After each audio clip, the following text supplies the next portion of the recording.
दुकानावरती आल्यावर पहिल्यांदा एक वन विजनचं डिझाईन करून घेतलं.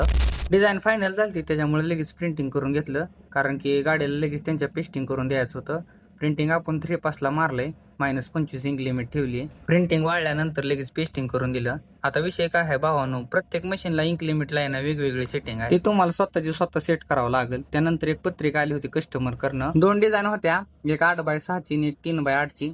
दोन्ही डिझाईन त्यांनीच पाठवलेल्या होत्या, फक्त आपल्याला प्रिंटिंग करायचं होतं. एक तर काय फोटोच होता, त्याचं पण लगेच प्रिंटिंग मारून घेतलं. त्यानंतर एक वर्ष श्राद्धाची आपण डिझाईन बनवली होती आणि तशीच दुसरी पण सेम बनवली, फक्त बॅकग्राऊंड चेंज केलं. त्यातली आपली एक डिझाईन फायनल झाली म्हणून तिचं लगेच प्रिंटिंग चालू केलं. 10 फुटाच्या रोलवरती प्रिंटिंग केले 2 पास वरती. आपण रेग्युलर प्रिंटिंगसाठी 200 GSM चा पेपर वापरतो. त्यानंतर दुपारी एक वन वे विजनचं डिझाईन केलं. डिझाईन त्यांनी लगेच फायनल केलं म्हणून लगेच प्रिंटिंग करायला घेतलं. वन वे विजन साठी कोणत्या कंपनीचा पेपर व कोणत्या प्रकारचं मटेरियल बेस्ट राहील मला भावानं कमेंट करून नक्की सांगा. 15 ते 20 मिनिटं प्रिंटिंग वाळून दिल्यानंतर आपण ओके मध्ये पेस्टिंग करून घेतलं. डिझाईनची साईज घेताना 2-3 इंच जास्त घेतलेली, त्याच्यामुळे आपलं प्रिंटिंग ओके मध्ये चिटकून झालंय. त्यानंतर रेग्युलर डिझाईनचं काम होतं ते पूर्ण केलं. त्यानंतर एक पत्रिका पण बनवली. पत्रिका कशी झाली भावानं कमेंट करून सांगा.